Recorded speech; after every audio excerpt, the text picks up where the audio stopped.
Understanding and patience. We really appreciate it. You're all right, mate. No worries, not a problem. Thanks for joining us, buddy. Pleasure. I know you're a busy man. It's all good. Yeah, you've been quite the busy one since you had that bit of time off. Yes, I'm trying to make up for lost time. Yeah, good for you, mate. So what was it again? Was it something with the vocal cords? Was it? Yeah. So what it was, my throat specialist said. So basically, what I had was an ulcer on the vocal cord due to vocal abuse. So for the past, well, since I was 14 years old, I've been doing a lot of punk, trying to be like Kurt Cobain, pushing the vocal cords together too hard, and then like on tour, I found myself like popping strepsils like it was chocolate, you know. Yeah. And not eating properly, not doing enough exercise right, and it just eventually all caught up with me basically on my last tour in April. So the tour before this tour in April, and I woke up mid through the tour. I was like, my throat feels really tight for some weird reason, and so I immediately called my specialist. Like, hi, can you just check it out? What's going on? And it was an ulcer. And also, yeah, which is weird. No. Yeah, I get bad. My tonsils always flare out when I sing. Like, I'm doing lots of singing and stuff. Because I'm pretty sure that when I sing with Dudsy, I don't sing right. I get a bit too carried away with the punky songs, and I always end up wrecking my tonsils and stuff. I get bad ones anyway, so you got to be careful, like, because things like polyps and stuff as well are easy to get on your vocal. If you don't do anything about it, you don't stop. They just get worse. Oh, it's so true, so true. It's like I've seen a lot of friends who've been like used to deathcore screaming and stuff. They just go, and some of them talk like this now because they didn't exercise properly. Yeah, because your way of singing, it's quite raw sounding, isn't it? It's I also don't. Yeah, I never used to warm up either before gigs. That was my biggest downfall. Yeah, warming up's really important. Yeah, warm up is key, and lots of water. What the trick I learned was before every show, let's just keep drinking water all day, so it's nice and hydrated. Yeah. And I didn't realize how much was involved in singing until obviously I pushed myself vocally, but never like the mechanics. You know what I mean? Yeah, I do. I'm a singing teacher, so I do a lot of that. I've grown up doing that sort of thing, working out how to sing, which is kind of weird for me when I sing with Dudsy because I chuck all my choral practice and all my knowledge out the window and just scream like an idiot, But certain songs and growl, and I feel like growling at the government. But it's true. But there are like lots of mechanics involved in trying to keep everything. But also like booze is like the worst thing. Like, oh, it's so true. When you go to gigs, you're at a gig, so you're going to drink. Like I didn't drink anymore, but when I was, I did, and it's just so bad. It just dries you out so much. It's so true. You can't feel the pain or the damage it's doing because it numbs the pain. So it's so totally true. It's like it's interesting when venues go, "Oh, have a free pint." It's like, thank you for the offer. Yeah, maybe I shouldn't. So you said when you were you said you started like growling like Kurt Cobain when you were 14. Was that your first kind of foray into music, or did you were you always musical when you were a kid, or? So my foray into music is actually interesting. I never actually listened to it before. So when I was younger, I used to always sing to the radio. Like most people do, but I remember listening mainly a lot of Elvis when I was younger. I love Elvis. And when I remember being turned down from the school choir when I was 8 years old because I wasn't good enough. So I was like, okay. So I just thought, singing just something. Never mind. Let's get back to playing Pokemon or something. Then I turned 11, and the school had this policy where year 7 all had to join the choral choir. So I was like, all right. My first time singing in public was singing Chim Chimney, Chim Chim Chiroo. Oh, nice. Punk rock. And then I got into singing classical music for a long time. Oh, did you? When I was about 13, 14, discovered NoFX, Nirvana, Slayer, Sepultura. Just threw myself into rock and then picked up the guitar, which is a whole other story in itself. And please. Yeah. And then discovered I loved writing songs. The guitar thing, I was 14. 14 was kind of the pivotal moment for me. And my sister was on the keyboard. And my dad saying, "Oh, learn something, Harrison." "Nah, I want to be the best Pokemon master ever." Yeah. My Pokemon, my Beyblades and shit. And my dad goes, "We play drums." "No." "Bass." "No." "Keyboard." "No." "On guitar?" And this guy walked into this waiting room looking like a mustached Jesus. It was called Des. And my dad goes, "What do you teach?" "On guitar." And right, if I give you a tenner, will you teach my son? He goes, yeah. So I walked into a room. He passed me a Yamaha Pacifica, and the first songs I tried to beat my way through awkwardly was Rock Around the Clock, and I loved it. Nice, great tune. Yeah. Nice. That's a great tune, yeah. So that's how you got into playing guitar. That's how I got to play guitar and to singing, which I've never actually talked about. So Well, there you go. What kind of classical music were you singing before you went into doing like NoFX and Nirvana stuff? So I was singing more like 4A, a lot of Vivaldi. Yeah. A lot of religious stuff, to be fair. Okay. Yeah. Just because I'm in the school choir. So he does a tenor. So I used to sing a lot high. I used to sing quite high. I still can do if I really push myself. Yeah, nice. Yeah, that's good. It's interesting because my first, like when I started playing guitar, when I was probably about 12, maybe. My cousin taught me. He had an awesome like custom made electric guitar that he let me play. He taught me. He came over like 4 weeks in a row, taught me some stuff, and I picked up real fast and the old chord books out. But my first kind of like proper like taste of being on stage, apart from like school concerts, was doing. I got invited to join like the church band. Yeah, playing like guitar in a church band with this old dude. His name was Chris. I think he's dead now, but he's a great dude. Really cool dude. He used to come pick me up and he taught me some stuff. He used to have his cool 12 string. But like, so all my first kind of like exposure to playing music on stage with the guitar was all religious music. But it was like happy clappy stuff, you know. Yeah, it's like gospel, woo. I must say, that kind of stuff. Yeah, it was verging on, everyone just falling in tongues and it was hallelujah, praise the Lord. It was very much. It almost got to that kind of stage, but it was great. I mean, everyone was really like friendly and happy because we went from a CP church. It was like going to sing the rites and all that, and to go and sing happy clappy stuff, which is kind of how I got into rock because this is way better like playing chords and jamming than like just singing to an organ. It's all linked up. When you look at Elvis, when you look at the rock and roll of the early 50s to gospel back in like way back, it all links up. It's all connected, Oh yeah, definitely. Yeah. I watched an amazing documentary about Elvis on Netflix a few months ago, and it kind of showed his life where he started, like from his roots up until he died. But like he spent a long time like with him, like growing up in the deep south and all that religious, the religious stuff that had an effect on the way because he started singing religious songs as well. That's what he started doing and gospel stuff. That's why he was like one of the first dudes to kind of like jam with black guys because he was just used to jamming with black guys in the gospel. He's like, well, they're coming with me. Everyone's like, what? And he's like, no, these guys. They've got the soul. Yeah, go on. Absolutely. Are you religious at all in any way then? Me, currently on the fence, which is interesting because my religious. I don't actually talk about religious views, and who thought this has gone deep. I like it. You're going deep early. We're only 5 minutes in. We're already straight in. So I was born in a Catholic family. Went to a Church of England school. Yeah. So already my views on Christianity was already conflicting from day dot. Yeah, sure.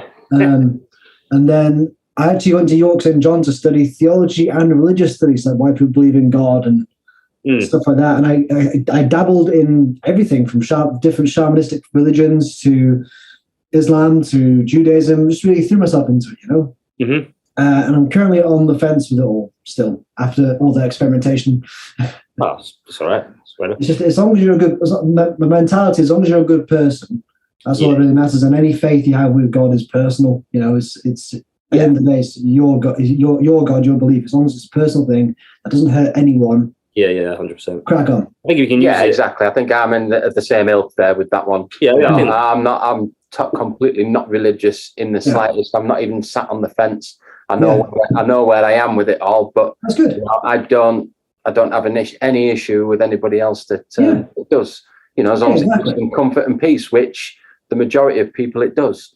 Yeah, exactly. My grandma used to always say to me, "It's a great." Well, used to say it's a great comfort blanket religion. Yeah, sure. Yeah. She was a nurse and went through some stuff that most Catholics would probably go, shouldn't do that, but she went, no, God, if God is love, then this is what you got to do. Yeah. I think my thing has always been, the only thing I know is that I don't know anything. So exactly. I didn't really agree with organized religion just because of the history of it all. Like, of course. The concept. I have no issue with like if someone was like, I believe in God, I'd be like, all right, cool. Like, doesn't make you a better person. Like, do you follow? So the tenets are good, right? Like, Ten Commandments are a good tenet to live your life by, pretty much. Yeah. Pretty decent rules. Like, if you make to be a decent human being, I'm with you, Harrison. As long as you're a good person, you try and do good, then for me, you're winning. So. But there's no point in shitting on people or treating each other the way you want to be treated, is it really? You know, it's just exactly. Yeah. So you said about obviously going from religious stuff to no effects and Nirvana, etc., via a very odd route of Elvis. So from Vivaldi to Elvis to no effects is a very strange type of thing. So what would you say, like now, or maybe over your like musical career, has been your biggest influence, or what are your influences, like the effect on music rather than you personally? So musically, so the house I was raised in was a house of Black Sabbath, Led Zeppelin, Marvin Gaye, and Meatloaf. Nice. A lot of soul music. So I mean, for me, my main influences come from like Springsteen, Nirvana, Frank Turner, a lot of Marvin Gaye stuff, and just everything. I like to view music as like it just all inspires me. You know, I love death metal, but I also love some reggae. I love reggae, but also like, I mean, I'm not a big fan of like electronica stuff, but I can appreciate what it does for people. Sure. But yeah, mainly for me, the big ones are Nirvana, Marvin Gaye, Bruce Springsteen, Frank Turner, and of course others. Going back to Frank Turner, didn't he comment on one of your songs a year or two ago, something like that? Didn't he? Yes, he did. He shared. So he shared two of my songs, which for me is like it blew my noodles. Like, oh my god, that's insane. That's amazing. Yeah, thank you. It's one of those weird moments where like one of your heroes just like shares something, and it's like, oh, son of a bitch, I'm doing something right. You know what I mean? Yeah. No, that's great. I bet you're well buzzing, weren't you? Yeah, I mean, it's nice. It's nice. I don't always seek validation, but to be validated by someone who's inspired you to pick up the acoustic guitar and do the full band thing. Bob's your uncle, happy, you know what I mean? My brother did a gig with the lead singer from one of the lead singers from Gomez. Nice. Ben Ottawa, and he's like, I think that's his last name, Ben. Otwell. Oh yeah. Ben, I'm a massive Gomez fan as well. I've been a huge Gomez fan since the beginning, pretty much. But you can hear a lot of Gomez, quite a bit of Gomez in some of our stuff as well. Yeah, I'm a massive fan. Awesome. But I remember my brother's also, I got him into it, and he was like really into Gomez, and it really like influenced him. And then when Ben came to Bristol, where I grew up, like Chris got to support him, and I mean, he was just on cloud nine, like you know. So he was just buzzing for like weeks. He was just like, I can't believe, like, you know, I'm on the same bill as him. He was just so excited. Oh, man. It's really cool that that was, you know, that happened to you. That's mint. Like, Frank Turner's great as well. We love him. Yeah, he's brilliant. Yeah, I think when we chatted to Dion on the podcast, she was saying that, you know, she's a big Frank Turner fan as well. So. Yeah, that's great. So are you just coming as solo next week then? I'll be coming as solo. Yes, I might bring Dave. I might not. It's just currently with me. Either it's full band, a trio, or a solo, or a duo or a solo. Basically, as long as I'm there, you've got the Harrison Rumor show. And if any of my friends want to come along and play, then that's just great. Well, we'd be happy with any of those things. So yeah, obviously we can't. Obviously, due to the licensing, we can't have like drums. Of course. You know, we could potentially have a cajon. I've got a great cajonist in Dave. Dave's a wonderful man with great taste in beer and great cajons. So. I know Ben's quite local to Selby as well. Yes. So are you based in York? So currently I'm out near Fleetwood at the moment. I used to be in York, but I lost my job a while back and then started touring, playing music more often. And then I came back and lockdown happened. And currently out near Fleetwood at the moment. No, where's Fleetwood again? So you know where Blackpool is? Oh, so out near Preston. Down, yeah, pretty much, yeah, just down the water. Like Fleetwood Town, Fleetwood. Yes, Fleetwood Town. So you got like Fisherman's Friends is made there. I love Fisherman's Friends. There you go. What else happened in Fleetwood? The Beatles got booed off stage in the 50s for being too modern. Too modern. Yeah, back in the 50s. Yeah, you should have seen Fleetwood more. You know, it's yeah. What else happened? Yeah, Queen Victoria came once. Is it a nice place, Fleetwood? Is it a good music scene there? No.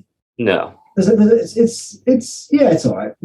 Yeah, all right. The scene, who's ever in the scene is very supportive of each other. You know, it's like mostly covers bands and stuff like that.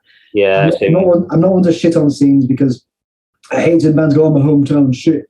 because every town's got their charm, and like Fleetwood's got its own charm because it's like on a peninsula. It's very isolated. Mm-hmm. So the musicians out there do support each other. It's a very nice scene, but it's mostly covers bands and stuff like that. What's the what's the best way that they support each other, like for like original music? Is there any like particular thing that maybe we could harness or learn from that you haven't seen like around this area that we could like potentially use? We're always looking at ways to just try and boost scene and get some original music on the go. It's because everyone always wants it, and then no one's really got any plan of how to do it, and we're trying it, but we're kind of scrabbling in the dark a little bit and just trying shit, making it up as we're going along. Just really. fucking that's the best way to do it. But for me, the way I got into actually making my own music and performing it when I was here was just getting out to pubs and just being like, "Where's books as a covers?" You just slot them in every now and again, and just really paying attention to someone who's putting themselves out there. But I learned most of my lessons. This is why I class myself as a York artist in York, because that scene really welcomed me, and I lived there for 8 years.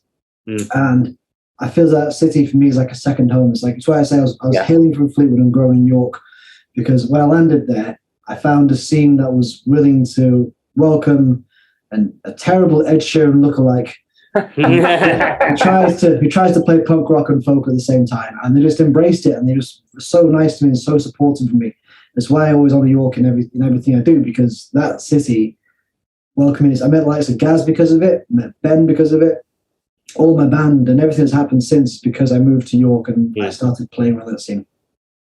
Yeah, I mean, every time we've been to York, we've been to a few open mics and stuff like that, and it's just been brilliant. I know Vinny's great. Vinny White had just did some great open mics at the Red Lion. Yeah, man. At one point, love that dude. He's off his head. Yeah, it's brilliant. I'll tell you a funny story about Vinny. Please. Oh man! So when this was about 2017, 18, and I was going through a bit of a weird time. I was going through a bad breakup and stuff. This is more to Vinny's character. He's a lovely dude. He is a lovely dude. He's a great drunk as well. So he's such a happy drunk. Such a happy drunk. Like most people don't get that drunk and stay that happy. He just goes on through happy as Larry. He does. Long story short, I was contemplating quitting music, and Vinny's like, "What? Right, listen to this." And he sticks. We've had a fair few cans of Red Stripe. We've got a load of curries in front of us. He sticks on some song by Scroobius Pip. He goes, "Listen, mate, you can do this, lad. You can do this. Drink some Red Stripe. You can do this, lad." More Red Stripe is always the answer. Red Stripe and curries and being listened to Scroobius Pip was being screamed at by a man from Hull's the way to go.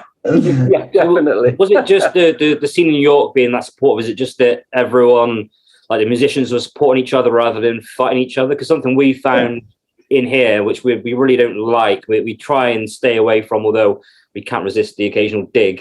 Yeah, it seems to be people going behind each other's backs and lying and all this, and we don't want that. We just want people to succeed. We don't want to take all the gigs. We want the gigs to be shared around with everyone, so that people can get into it, rather than being the kind of backstabby ego sort of. Oh man, there's one or two egos kicking around, but. Really? Oh, man. Obviously we're trying to do something a little bit different, and going off the back of the first two podcasts, I missed the last one because of bloody COVID. Oh, man. But they've been a resounding success. There's been lots of people coming to watch it. There's people coming that aren't coming to support an artist. They're coming because of the night. So if you've got any people that are coming to watch you and you want them to book a table, let us know, and we can get a table booked out so we can get it. To the question. Oh, sorry. Yeah. It's good to know. Good to add some context for people to check it out. Yeah. To the question, is it support from? Well, I guess it's probably a mix of both, but support from the local people, or just people to come and see it, or is the bands supporting each other kind of driving it? Wherever you go, you're always going to find some backstabbingness in every single scene. You see in the scene in Nottingham, you see in the scene in Worcester, London. It's all over the place. Oh yeah, definitely. But what does in York is there's not as much. There's still obviously some bits we go, that person's a dick, stuff that guy. but a lot of the time, you go to an open mic, they'll give you the time just to go through what you need to do to get to where you need to be, So that's why I like going to, when I used to live there, I used to go to Dan Luke's open mic at dusk. And you'd go until 2:00 in the morning. And I remember some nights just barely getting through some songs because I couldn't get it right, but just felt like the room was going, it's all right, just do you. It's all right. Just go through it. They could have thought I was shit, but they didn't say it to me face. But they were nice. And even the bands, the metal scene's lovely too. The punk scene's also good. Yeah, we're kind of like you. I think we're kind of like folky punk. So we love to kind of like rambunctious rock. We've been called. Yeah, rambunctious. That's a great word. Rambunctious. Great word. We kind of have that kind of like funky feel. So like we'd love to get into like the punk scene. Like that'd be mint. Oh man, literally, just to go out and play everywhere. That's all. We just enjoy what we do. We just want to get out there and play music to people. That's the goal. The podcast. If we're in a room full of and there's like 20 people in there, one person goes away happy, then we've done our job. Exactly. That's a lot. That's a lot to be taken from that, because musicians coming up always think, I'm going to be the biggest thing since fucking sliced bread. I apologize for the swearing. It's been a long day. No, we do. Can we swear? No, you can swear all the time. Fantastic. Go fucking crazy, lad. Fan-fucking-tastic, lad. So a lot of musicians coming up when you're like 14 is the big rock star dream. It's like, I am going to play to millions by the time I'm 18. I'm going to be the biggest thing. It's like, no, that's not the fucking point.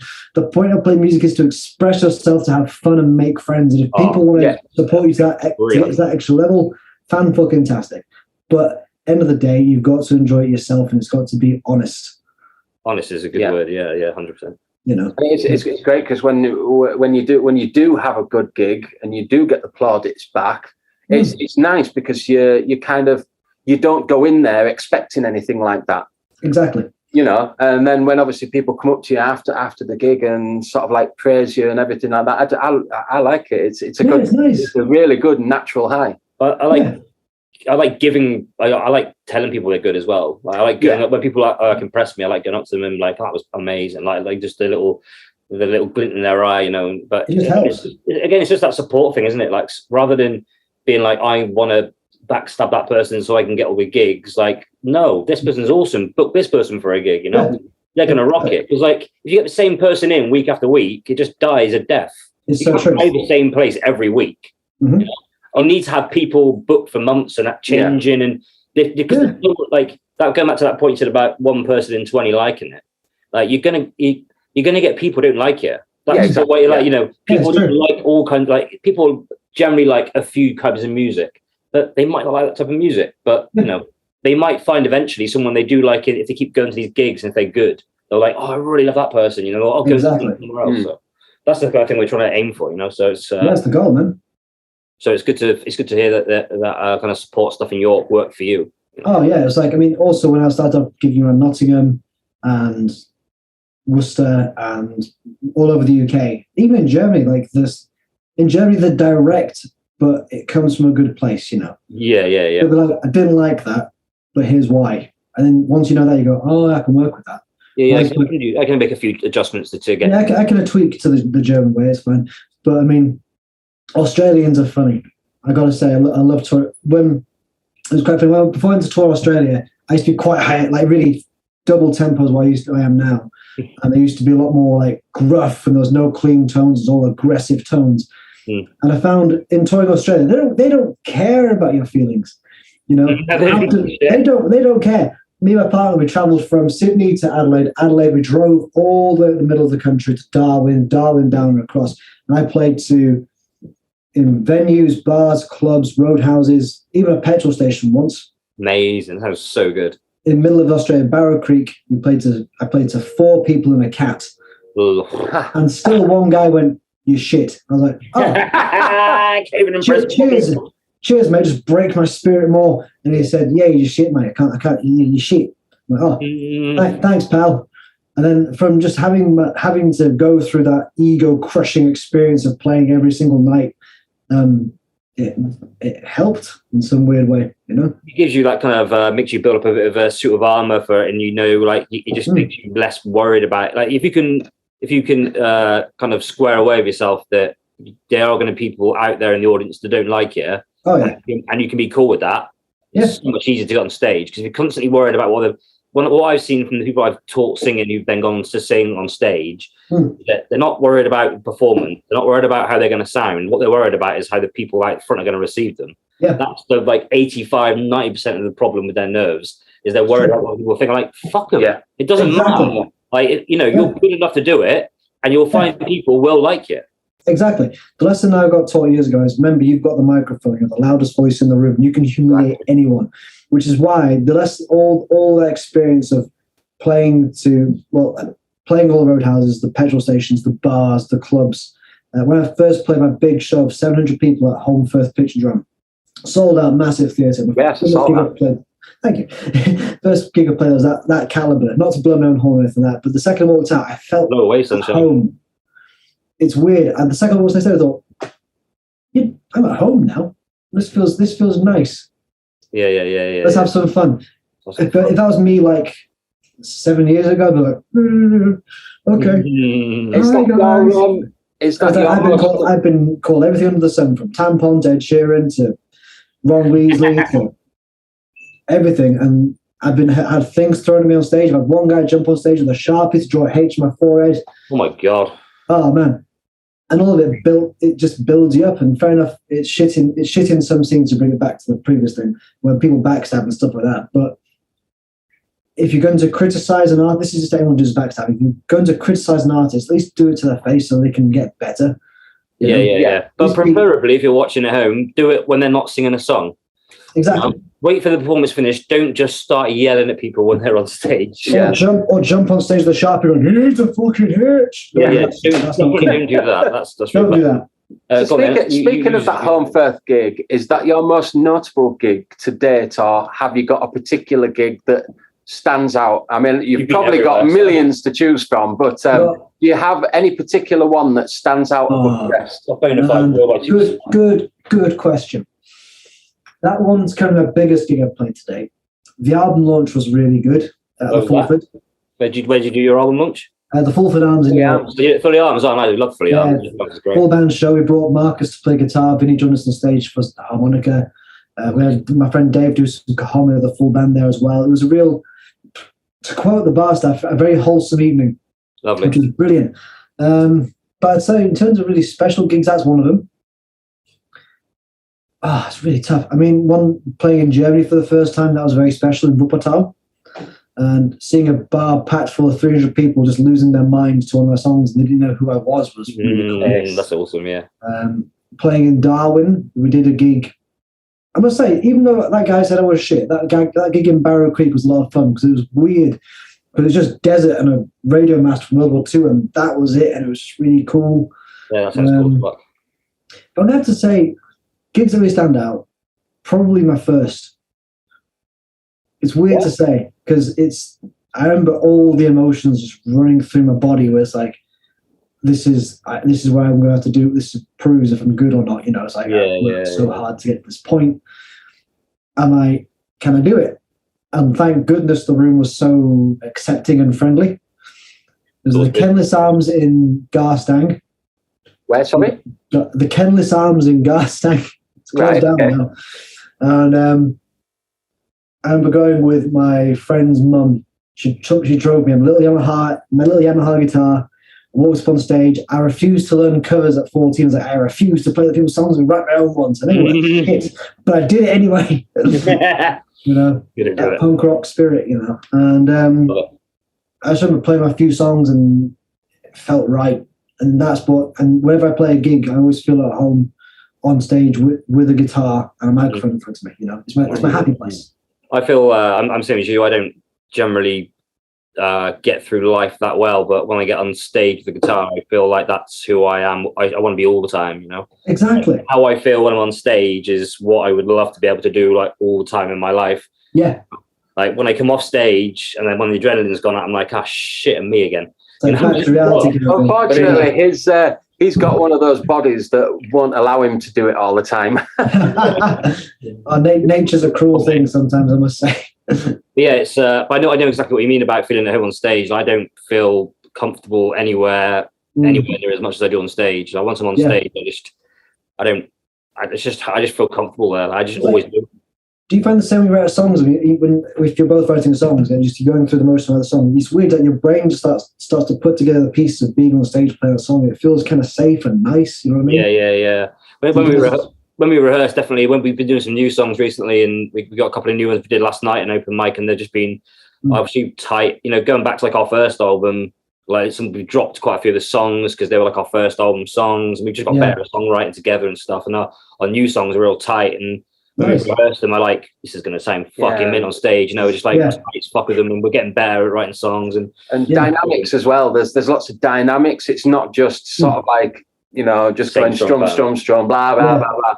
There's a lot of like slowing down, going quiet, building up and stuff like that. So it's we do work quite hard on that. Don't we? I do feel what you're saying. Like when you're going through putting the song together, it does. You can kind of I do anyway. Can start kind of like almost envisioning myself on stage doing that song, and you know what, especially with like Vampires, which is like an anti-government song, which word I'm going to hit, like, you know, the trolls and you know, which of the words I'm going to bring out, which I was going to growl on and stuff, you know. So it does have that effect. Obviously, I can't rehearse all the time, so you know. Because all the songs, I mean, they're probably pretty much like yours. They all have a meaning. Of course. They all have like a story to tell. Yeah. We haven't got any love songs really. No, there's no love time. They creep in. They do creep in. We've got a couple, I guess. Yeah, we've got a few, I guess. Get Right Back. No, Get Right Back, 1999. They're not happy love songs. But no, It's always miserable. No, it's all right. I must say, I remember when I was younger, me and my friend Rob plays in my band still. I've known Rob since I was 2 years old. And what's he playing in your band, Harrison? Drums. He's a very good. If you want to hear him at his best, listen to a song called "The End." He just tears it up on that track. Is that the one with the fucking awesome little riff? Yeah, that's the one. The video to that's fucking brilliant. Thanks, I'll pass on to Luke. I'll appreciate that. Did Ben record the bass on that? Ben recorded the bass on that one as well. He played bass on the entire album. Yeah, Ben. Yeah, big Ben. I got a massive mohawk. Yeah, Ben. Shout out to Ben. I've got a funny story. Ben Styles. Ben Styles, that's the one. I've got a really funny story about Ben. When I first moved into this house, I went to the local pub for the first time to check it out, the Fox down the road. Yeah. And he knew the Fox, and I got annihilated. I didn't know anyone. I was just, you know, annihilated. And he carried me home and he got me like through the door and shit. Knocked on the door, like, you know, let me in, and I haven't spoken to him once since. I'll bring him along to the gig because I'll tell you something. He's a lovely dude. He is. He seems like a lovely. I think we saw him briefly at that gig we did outdoors on the Queen. Yeah, the Queen's Jubilee. We did a gig at the New Black Swan in Worcester. There was like an all weekend thing, and we were playing on the Saturday? No, the Friday. The Friday evening, and just as we'd come off. He was getting ready to set up indoors with. So we didn't really get to speak to him because of the low. Yeah, but it's genuinely every time I've met him, he's always been really nice. Oh, he's just one of the loveliest dudes on the planet. I was going to say, but thinking about the band, Rob would always say to me, "Don't write love songs, Harrison. We're a punk band. We write down and play like Venom." Yeah. I went, Rob, I've written a love song. Damn it, Harrison! You got like I was singing today. Ever fall in love with someone? Ever fall in love? That's got basically the if you took away the vocal line and the lyrics, it's a punk song, right? It's just it does work. Like, you know, it's not. Yeah.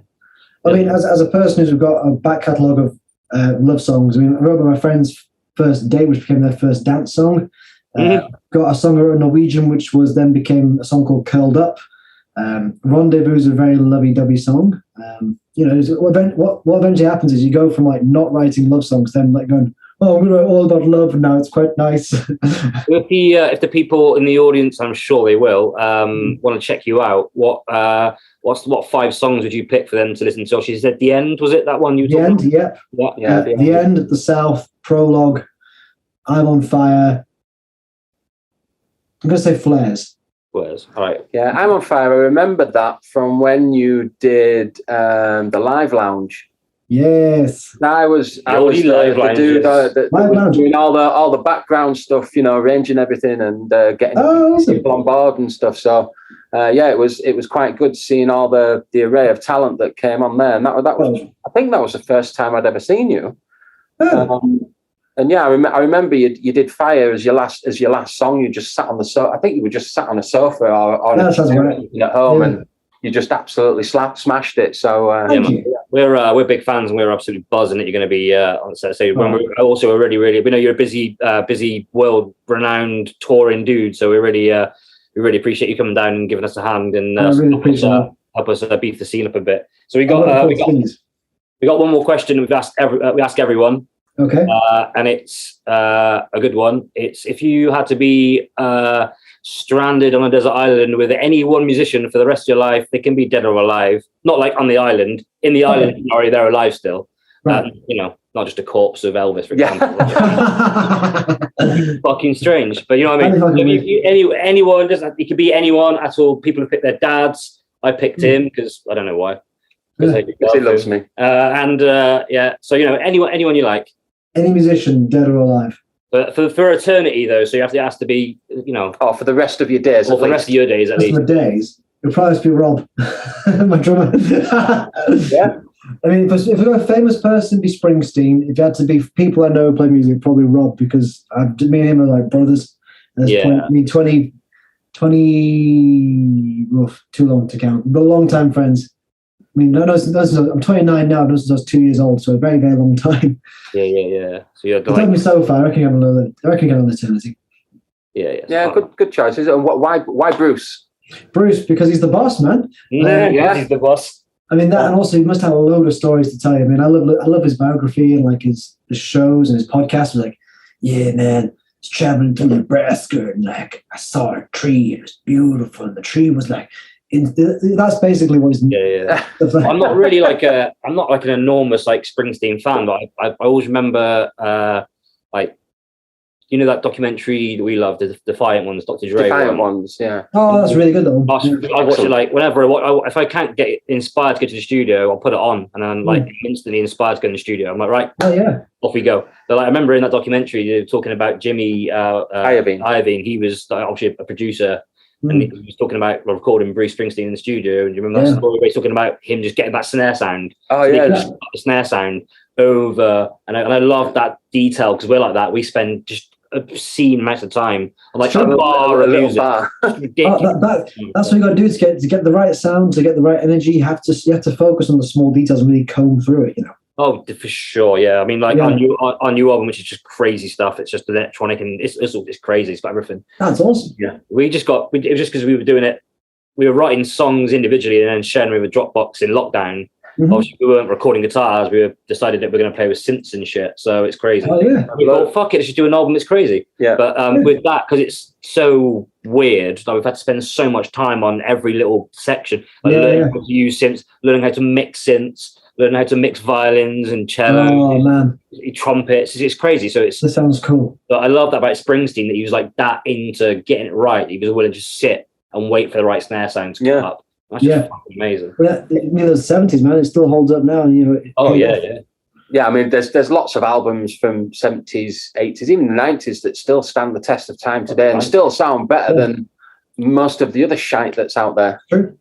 There is a lot of shite at the moment.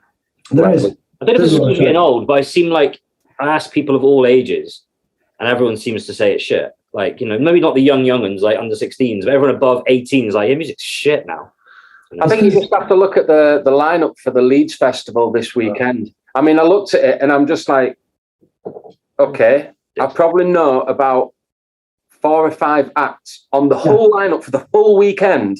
Yeah. But does that mean I'm getting too old and I'm fuck off? You're not supposed to say yes. But I'm thinking, am I that out of touch? Or it's more. What I've noticed is the mainstream's gone stale, and the underground's where it's at. Like the DIY circuit. There's so many, especially the punk scene right now. There's some really cool bands like Fresh. They're about and they're killing it. Nice. I mean, there's some obscure bands I really like that it's a very Marmite kind of band called Petrol Horse or Petrol Bastard.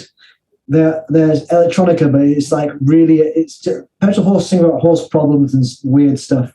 As a live show, they're very exciting. The guy wears a horse mask and get danced around his pants. It's brilliant. I find that you're right there about the underground scene, or at least not the mainstream scene. The mainstream scene seems to just be the same It never changes. Recycled, but like the underground scene or the scene that's away from the mainstream, when you go into like small bars or what have you, like I mean, some of the Rumble Gamble ones we've been to that have been small venues have been banging, and just people, like, you know, our gigs, people just getting up for it and just like, yes, it's amazing. You know, we're like small fry, I guess, compared to Harrison, but like even at our gig, you know, you got people bouncing around, and people seem to be kind of a little bit more hungry for it again now. Like it's starting. That's obviously what we're trying to do. What we're doing now. Because when you show the energy on during your live set, it kind of like what's the word? It goes on to the people in the audience. It reflects them. Passes on, kind of thing.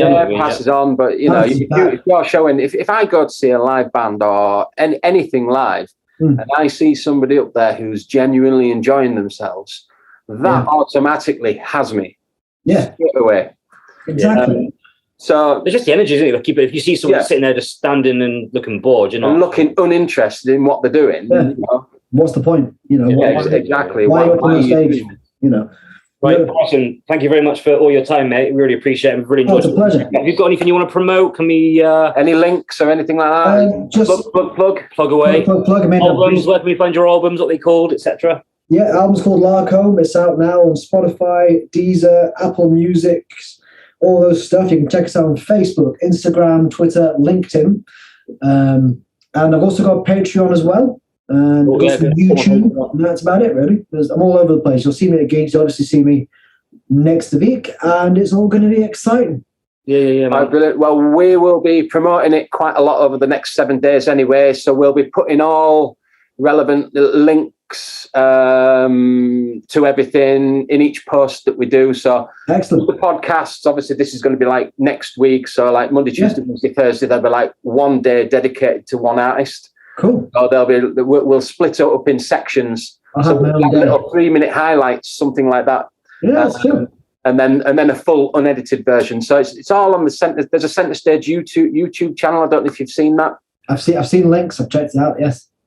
So the content is getting bigger and it's growing a bit more of an audience, and it seems to be working really well. So and we've got fucking Harrison Rimmer. And we've got fucking Harrison Rimmer coming and playing. I apologise if I make your viewership go down. You wouldn't do that. No, you won't, mate. You won't. So again, you know, if you want to reserve a table for anybody, let us know. If you can bring a few people over, that would be fantastic.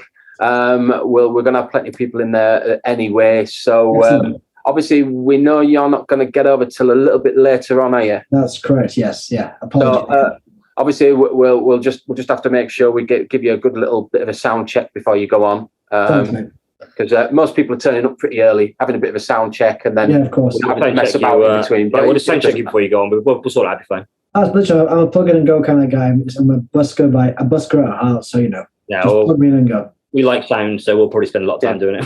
And we'll be recording the whole night as well. Audio and video will be recorded, like some songs, not all the songs, because our chief photographer, Katrina, Rich's wife, she does all the video, captures the video, and then takes pictures as well. So cool. So it's all to do with promotion afterwards. So it's great. Excellent. That's awesome. Hey, thank you very much, mate. So brilliant. Pleasure. See you next week. See you soon. Bye.